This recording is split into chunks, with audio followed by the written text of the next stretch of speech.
Next topic cyclic structure of D glucose. Cyclic structure of D glucose. D glucose की cyclic structure को निम्न अभिक्रियाओं द्वारा निर्धारित किया जा सकता है। फर्स्ट, डी ग्लूकोज CHO समूह की अभिलाक्षणिक अभिक्रिया नहीं देता है। डी ग्लूकोज CHO मतलब एल्डिहाइड समूह की अभिलाक्षणिक अभिक्रिया नहीं देता है। जैसे डी ग्लूकोज सिर्फ अभिकर्मक के साथ गुलाबी रंग नहीं देता है। यह अमोनिया व सोडियम बाइसल्फाइड के साथ गुलाबी रंग नहीं देता है। इसका तात्पर्य यह है कि डी ग्लूकोज में CHO समूह इन अभिक्रियाओं के लिए पूर्णतः मुक्त नहीं होता है। जैसा कि डी ग्लूकोज के भौतिक गुणों से पता चलता है कि यह 2 क्रिस्टलीय रूपों में पाया जाता है। First, alpha D glucose 146 degree centigrade पर पिघलता है, जिसका विशिष्ट घूर्णन प्लस 112.2 डिग्री होता है। Second, beta D glucose 150 degree पर पिघलता है, वह विशिष्ट घूर्णन प्लस 18.7 डिग्री होता है। जब डी ग्लूकोज की मेथनॉल के साथ HCl की उपस्थिति में अभिक्रिया कराई जाती है तो भिन्न गलनांक वाले 2 उत्पाद प्राप्त होते हैं। कौन कौन से? D glucose plus methanol HCl की प्रेजेंसी, तो alpha D glucoside plus beta D glucoside. Alpha D glucoside का मेल्टिंग पॉइंट 165 डिग्री सेंटीग्रेड और बीटा डी ग्लूकोज का 160 degree centigrade. Alpha D glucose का specific rotation plus 15 degree, beta D glucose का specific rotation minus 33 degree. अतः उपरोक्त प्रेक्षणों को D glucose की चक्रीय संरचना द्वारा ही स्पष्ट किया जा सकता है। देखें, cyclic hemiacetal formation. Cyclic hemiacetal formation. D glucose polyhydroxy aldehyde है। एक ही अणु में दोनों CHO व OH समूह होने के कारण अंतः अणुक नाभिक स्नेही योगात्मक क्रिया होती है, जिसके फलस्वरूप एक चक्रीय हेमी एसिटेल बनती है। अगर 5 या 6 सदस्यीय बलें बनती हैं तो हेमी एसिटेल स्थायी होते हैं। डी ग्लूकोज में CHO समूह तथा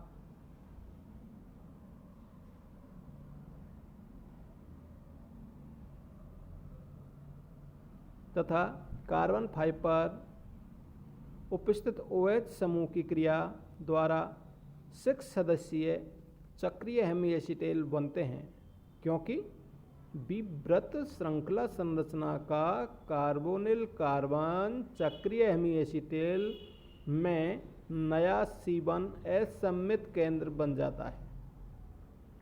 नए असममित केंद्र पर हाइड्रोक्सिल समूह की उपस्थिति दाईं या बाईं ओर हो सकती है।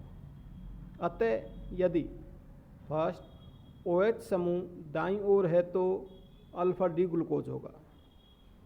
सेकेंड, OH समूह बाईं ओर है तो वह बीटा डी ग्लूकोज होगा, जो कि आप PDF में संरचना देखें। इस प्रकार डी ग्लूकोज के 2 चक्रीय रूप अल्फा डी ग्लूकोज व बीटा डी ग्लूकोज होते हैं, जो कि हेमी एसिटिल कार्बन पर विन्यास में भिन्न होते हैं। अल्फा डी ग्लूकोज व बीटा डी ग्लूकोज एनोमर्स कहलाते हैं। Hemiacetal carbon anomeric carbon कहलाता है। हेमीएसिटिल कार्बन एनोमेरिक कार्बन कहलाता है। जलीय विलयन में साइक्लिक हेमीएसिटिल अल्फा डी व बीटा डी ग्लूकोज, जलीय विलयन में cyclic hemiacetal open chain structure के माध्यम से साम्य अवस्था में रहते हैं।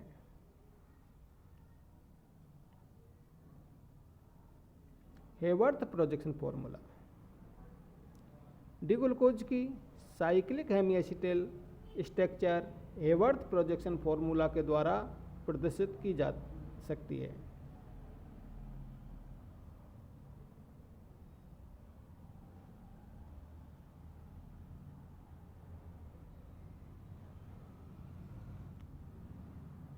फिशर प्रक्षेपण सूत्र में OH समूह को जो दाईं ओर होते हैं हेवर्थ प्रक्षेपण में नीचे की ओर इंगित करते हैं, जबकि OH समूह जो बाईं ओर होते हैं हेवर्थ प्रक्षेपण में ऊपर की ओर दर्शाए जाते हैं।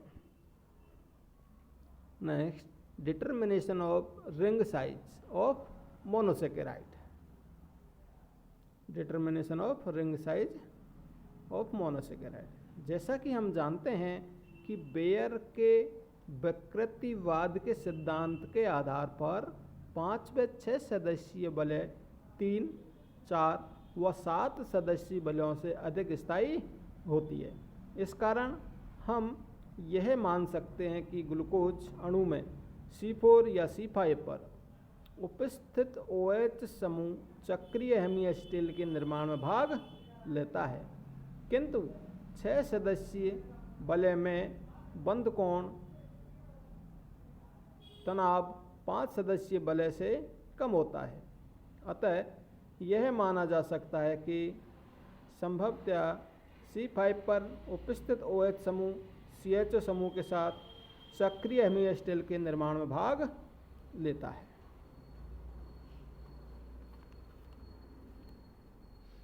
फाइव सदस्यीय बलय व 6 सदस्यीय बलय का निर्माण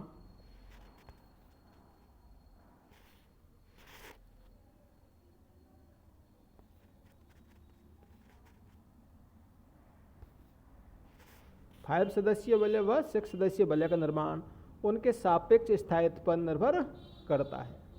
मोनोसेकेराइड की 6 सदस्यीय चक्रीय संरचना पाइरेनोज तथा 5 सदस्यीय चक्रीय संरचना फ्यूरेनोज कहलाती है, जो कि क्रमशः पाइरेन तथा फ्यूरेन नामक हेटेरोसाइक्लिक वलय के नाम से व्युत्पत्त किए गए हैं।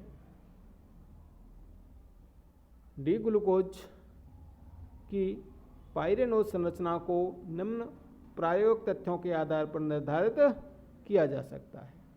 First, methylation method.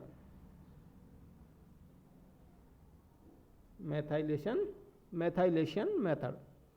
जब ग्लूकोज की मेथिल आयोडाइड व सिल्वर ऑक्साइड के साथ क्रिया कराते हैं तो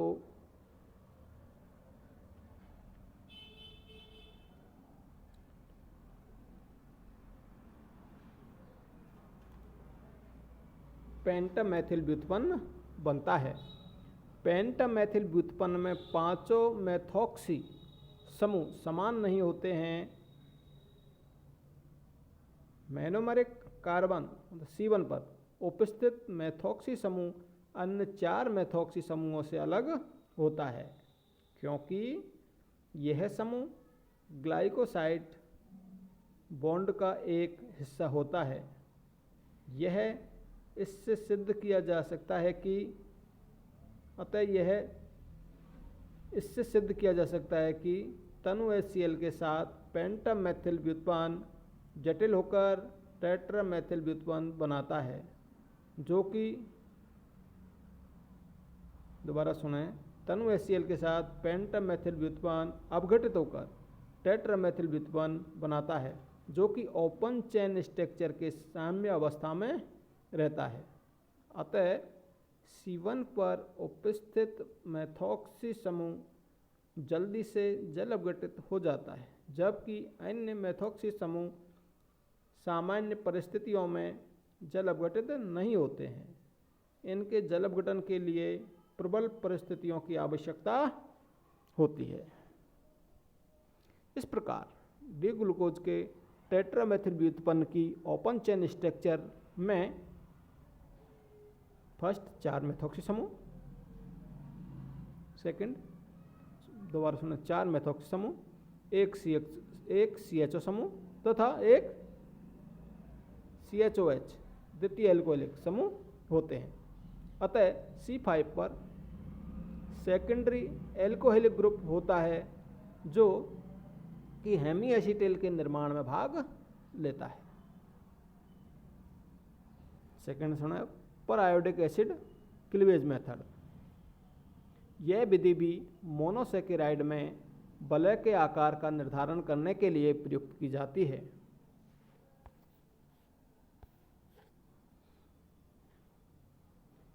परायोडिक एसिड से मेथिल डी ग्लूकोसाइड का ऑक्सीकरण करने पर निम्न उत्पाद देता है।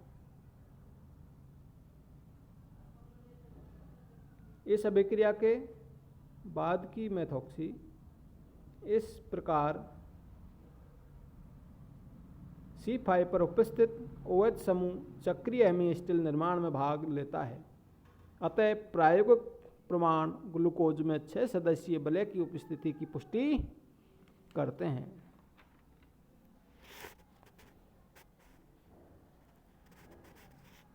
Configuration of glucose, stability of glucose.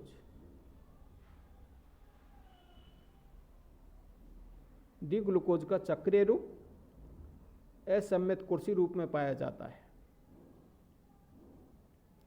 X किरण विश्लेषण द्वारा इस बात की पुष्टि की जा चुकी है।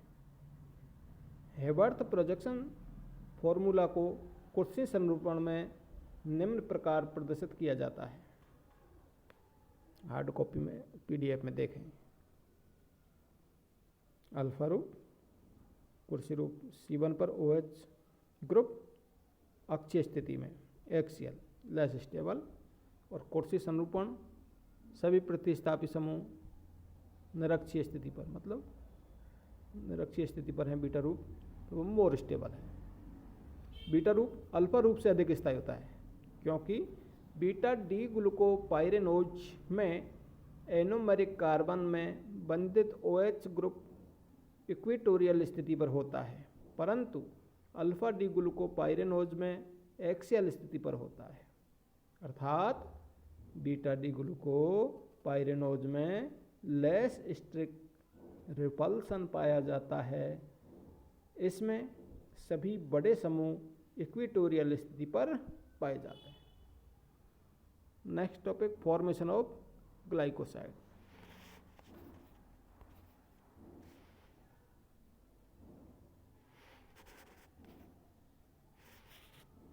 मोनोसेकेराइड के हेमी एसीटिल एसिड की उपस्थिति में एल्कोहल के एक अणु से क्रिया करके एसीटिल बनाते हैं। मोनोसेकेराइड में एसीटिल में एनोमेरिक कार्बन का OH समूह OR ग्रुप से प्रतिस्थापित हो जाता है। Structures PDF। आज के लिए इतना ही। Thank you.